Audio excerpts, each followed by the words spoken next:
Today's show is brought to you by a former guest, Helix TCS, one of the largest publicly traded non-plant touching cannabis companies in the world, trading on the OTC under ticker symbol HLIX.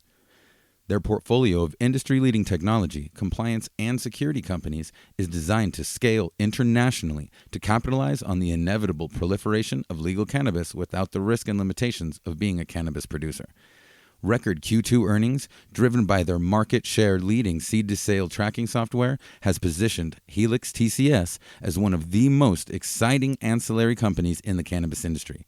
To learn more about Helix TCS, trading under ticker HLIX, go to helixtcs.com or listen to Raising Cannabis Capital, episode 96. What we would want to do is expand our operations X-fold and be able to accommodate some of these big box stores if they went nationwide. Right now, there's not a lot of companies countrywide who can handle that type of volume. And that's what we're looking at in the near term, because it will definitely happen. It's just a matter of time. From MJBulls Media, it's the Raising Cannabis Capital Show.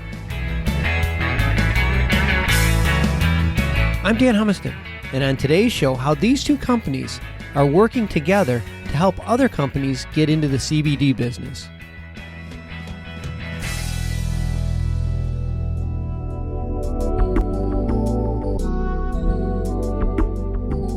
Today on Raising Cannabis Capital, we are joined by Mike Matton from High Purity Natural Products and High Purity Natural Extractions, and Seth Worby from Cannabis Creative.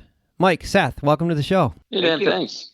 As everyone can tell, today's show is going to be a little different because we actually have two separate companies on the show. And the reason we have both companies is because they work very closely together. In fact, I think I read that you recently formed a strategic partnership. But with two companies, we have a lot of ground to cover. So let me try to set the stage. Right now, there are hundreds, maybe thousands of companies that are looking to add CBD to their existing products or to create new CBD product lines. And most of these companies need guidance. You know, where do you get the CBD? What type of products? And how do I market it? Mike, let's start with you. Can you tell us a little bit about high purity natural products and high purity extractions and how you help these companies get their products to market? Sure. Yeah. Thanks, Dan. So High Purity Natural Products is a Massachusetts licensed company, and we're vertically integrated to grow industrial hemp, extract industrial hemp, and then create CBD products. And our whole business model is we are a contract manufacturer of CBD products. So we basically white label for folks. We don't have our own brand.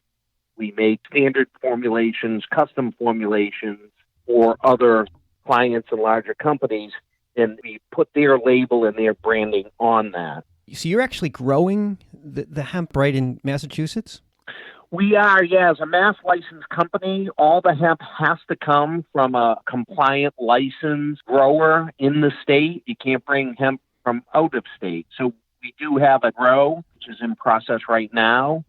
And then we also have the ability to purchase hemp from other compliant licensed hemp growers in the state. Okay. Well, there's so much more to CBD to get the products to markets, because you have packaging, you have design, you have marketing, and that's where Cannabis Creative comes in. Seth, can you tell us how you guys help the companies once the product has been made to get it to market? Yeah, absolutely. And I'll just piggyback off of what Mike said. So basically what we do is help people actually make money. I like that. Mike can provide the product and help you get everything you need on the shelf, get you, your initial package and all that. But the design of the package, your brand, your message, knowing your target audience and knowing where your traffic's going to come from. Are you targeting athletes? Are you targeting an elderly audience? Is it a general CBD product? So there's all different niche products out there, and it's important, just like any other brand in a traditional industry, to know who you are and be good at who you are, because there's a lot of players out there. And then beyond that, knowing the regulations. And as my team for almost half a decade now in the cannabis/CBD space, we are well versed in all the regulations and knowing the words you can and can't say and what platforms, and maximizing the opportunities that exist online for marketing CBD.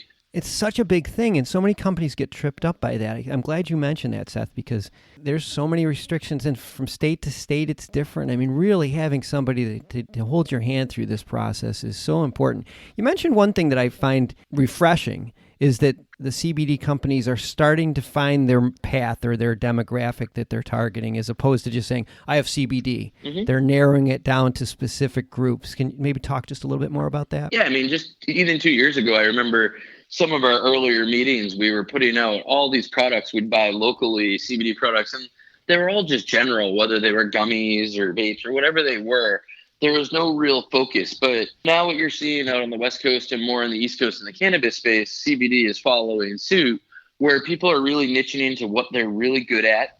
And they're understanding that, just like an Anheuser-Busch or any other large industry company not in this space does over time, is figuring out what their specialty is and trying to maximize their distribution and potential for that. So at the end of the day, when you look at a shelf and you have a lot of first-time users, a lot of curious people out there, don't know what CBD is, want to try it, don't believe in it, whatever it is, they've heard about it and they're buying it. That first time, they look at the packaging and they can't taste it. They don't know what the effects are going to be until they've tried it. So if your package can pop out to them, that's important. The prettiest package to the user will end up being the one they select. I want to take a quick break to thank you for listening to today's show and to invite you to check out all of our other cannabis podcasts. As the industry's #1 cannabis podcast network, we are constantly adding new shows.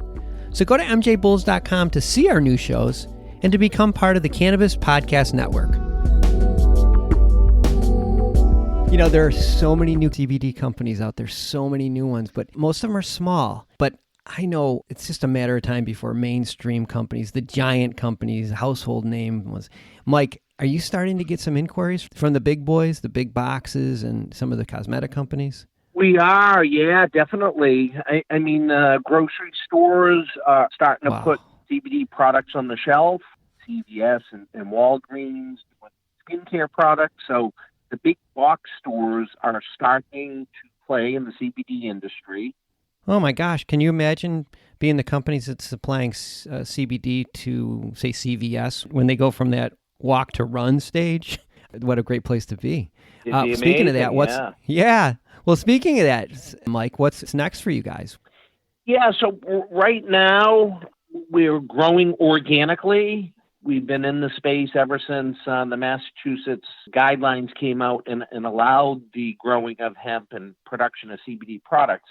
What we're looking at into the future is if we do want to grow exponentially, what we would want to do is expand our operations X-fold and be able to accommodate some of these big box stores if they went nationwide. Right now, there's not a lot of companies countrywide who can handle that type of volume. And that's what we're looking at in the near term, because it will definitely happen. It's just a matter of time. Oh, because you're talking train loads instead of truckloads once you get to that level. No doubt. And the companies that are ready are the ones that are going to get the deals, because, CVS is not going to say, oh, yeah, Mike, as soon as you get ready, let us know. Be like, sorry, we're on to the next one. Same with you, Seth. I mean, I'm sure that, you're just going to be getting bombarded, but I guess what's next for you guys? Yeah, well, we already are. The industry is booming, and a lot of people are reaching out as our portfolio goes public and we show more and more of our work to people. The word of mouth is spreading, and it's been a great run so far. What's next for us is just expanding our partnerships. We have a ton of industry partners, from LeafLogix to BioTrack to plenty of others, expanding those relationships with our clients as well. We have a lot of clients from the dispensary space all the way down to the auxiliary businesses. Right now we're through our round one and growing rapidly, but if an angel showed up at the door and wanted to do something great with us, we'd be foolish not to hear their idea. The worst we could say is no. Anyways, what's next for us is to do more market research, enjoy the industry, and grow the company. No pun intended. Well, you certainly need to be in position for when, like I said, when these big companies come in, because they're going to need guidance just like everybody else. And Mike, is there going to be opportunities for investors to participate in your growth? Yes, no doubt about it. For grow to handle very large volumes, we would want to expand operations and also implement more automated equipment. And that doesn't sound like something that's cheap. That doesn't sound cheap. Yeah, that definitely takes some additional talent and also the proper funds to be able to implement that. Yeah. Well, we've been speaking with Mike Matton from High Purity Natural Products and High Purity Natural Extractions, and Seth Worby from Cannabis Creative, and all of their contact information. And we also have investor information on the MJBulls website. So Mike and Seth, thanks for being on the show today. Thank you, Dan. Thanks, Dan. Appreciate it. Good luck with this. Thanks for listening to Raising Cannabis Capital. To learn more about today's guest or to become a guest, visit our website at mjbulls.com. Today's show was produced by MJBulls Media, with original music produced in part by Jamie Humiston. I'm Dan Humiston, and you've been listening to the Raising Cannabis Capital podcast.